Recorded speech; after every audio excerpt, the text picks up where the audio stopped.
MIM विधायक वारिस पठान से press 9 की एक मुलाकात। महाराष्ट्र की राजनीति में मुस्लिम इत्तेहादुल मुस्लिमीन यानी एमआईएम का उदय जब से हुआ है, ये पार्टी उसी समय से चर्चा में रही है।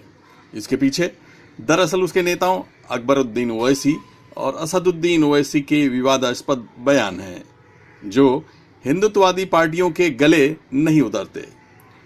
चुनाव आयोग ने कई राजनीतिक दलों का महाराष्ट्र में रजिस्ट्रेशन रद्द कर दिया है, उसमें एमआईएम का नाम भी शामिल है। अब शिवसेना इस पार्टी पर प्रतिबंध लगाने की बात कर रही है। इन्हीं विषय को लेकर प्रेस 9 न्यूज के संपादक आबिद नकवी और विशेष संवाददाता सदफ शेख ने एमआईएम के मुंबई से एक मात्र विधायक वारिस पठान से मुलाकात की। के खिलाफ कोई विरोध प्रदर्शन हुए तो कि इन लोग के पास कोई एविडेंस तो होता नहीं, बेबुनियाद बातें लोग करते हैं without any substantial proof, evidence कुछ भी नहीं। चीप पब्लिसिटी के लिए इस तरह की बयानबाजी करते हैं, तो स्पीकर साहब ने उसको रिकॉर्ड से ही निकाल दिया। आप सोचिए, अब रिकॉर्ड पे ही नहीं लिया उसको, बेबुनियाद बातें हैं। और हम लोग जो है, हमारी पार्टी जो है, सबसे पहले ये पार्टी है जिसने आईएसआईएस का पूरी तरह से विरोध और खंडन किया था। हमने ये कहा था कि ये लोग इंसान ही नहीं है, इस्लाम तो छोड़ो, इस्लाम में तो कहीं बैठते नहीं है, ना ये इंसान है। दे आर कावर्ड्स जो बेकसूर मासूम लोगों का कत्ल करते हैं।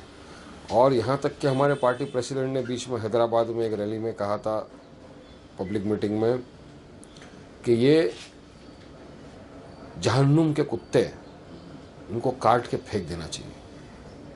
उनको थ्रेट्स भी है। तो हम आईएसआईएस हो या कोई भी टेररिस्ट ऑर्गेनाइजेशन हो, ना कभी उसका समर्थन किए थे, ना करते हैं, ना आगे करेंगे। हम टोटली कंडेम करते हैं इनकी एक्टिविटीज़ को। तो इस तरह बेबुनियाद बातों का कोई मकसद निकाल ही नहीं सकते, बस एक चीप पब्लिसिटी के लिए किया था, इसको रिकॉर्ड से खारिज कर दिया।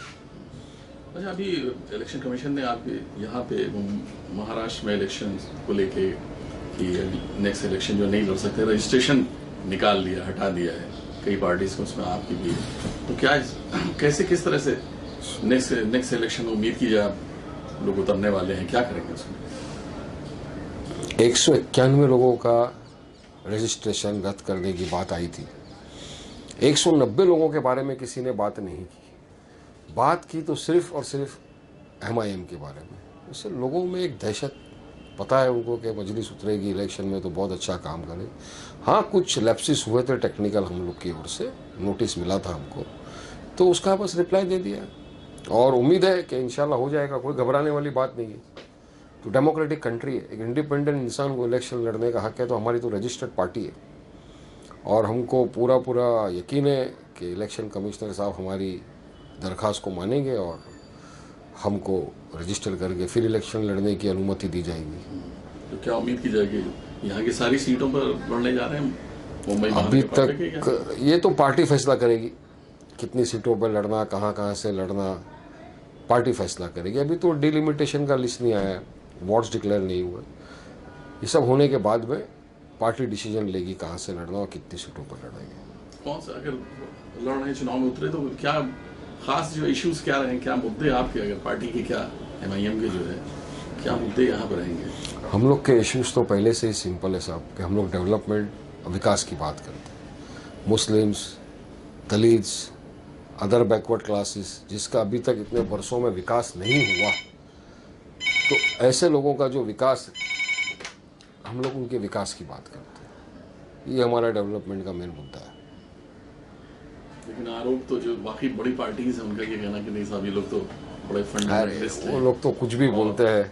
ये जो है सेकुलर उससे हट के हैं, बल्कि उनके वोट काटने के लिए पार्टी लाई गई है। ये सब बेबुनियाद बातें हैं, इसका कोई तर्क है ही नहीं। क्योंकि आपने देखा होगा कितनी जगह पे हमारे कैंडिडेट नहीं खड़े थे, वहाँ क्यों हारी कांग्रेस? बांद्रा का इंसिडेंस ले लो, नवाब भाई का इंसिडेंस ले लो, तो मुंबई की बात कर रहा हूँ। आगे महाराष्ट्र में भी हम तो सिर्फ 24 सीटों पर लड़े थे, बाकी हर जगह क्यों हारे? तो इनका ऐसा है कि ये मानते नहीं है कि इनकी नाकामयाबी की वजह से लोगों ने इनको उठा के फेंक दिया। ये किसी न किसी के ऊपर अपनी नाकामयाबी का सहरा डालने की कोशिश कर रहे, लेकिन देश ने दिखा दिया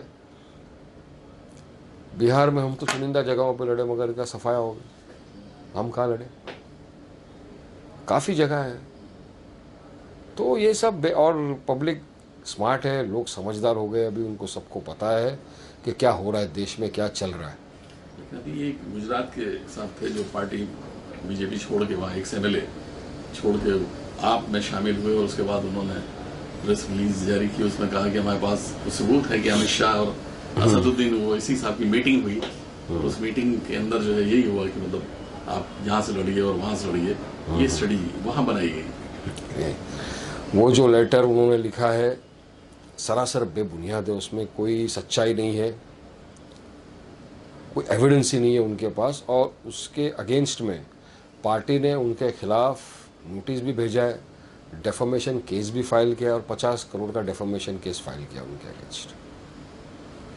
तो सबको पता है कि झूठी बात है। हर इंसान पब्लिसिटी लेने के लिए आज की तारीख में उसको एक ही है, मजलिस का नाम लो, हमको पब्लिसिटी मिलेगी। क्योंकि आज मजलिस एक उभरती हुई पार्टी है पूरे देश में। एमआईएम के नाम से अब यूपी देख लो, चाहे महाराष्ट्र देख लो, गुजरात देख लो, बिहार, हर जगह एक ऐसा माहौल है कि नहीं, अब एक मसीहा ऐसा हमको मिला है, एक पार्टी हमको ऐसी मिली है जो विकास की बात करती है, डेवलपमेंट की बात करती है, दलित, मुस्लिम्स, बैकवर्ड क्लासेस और सबको लेके चलने की बात करती है। देखिए, हमने कभी भी ये नहीं कहा कि हम हिंदू भाइयों के अगेंस्ट हैं, कभी भी नहीं कहा हमारे हिंदू भाई है। हाँ, हम आइडियोलॉजी के अगेंस्ट हैं। बजरंग दल, विश्व हिंदू परिषद, आरएसएस, इनकी आइडियोलॉजी के अगेंस्ट हम थे, हैं और इंशाल्लाह हमेशा रहेंगे। इनका जो हिंदू राष्ट्र बनाने का जो ख्वाब है वो हम पूरा नहीं होने देंगे। तो इस बेबुनियाद इल्ज़ाम लगाने से कोई मकसद हल नहीं होता। आज का वोटर बहुत स्मार्ट है, उसको पता है किसके साथ जाना है, जिसका नतीजा मुंबई के, महाराष्ट्र के चुनाव में देखा गया।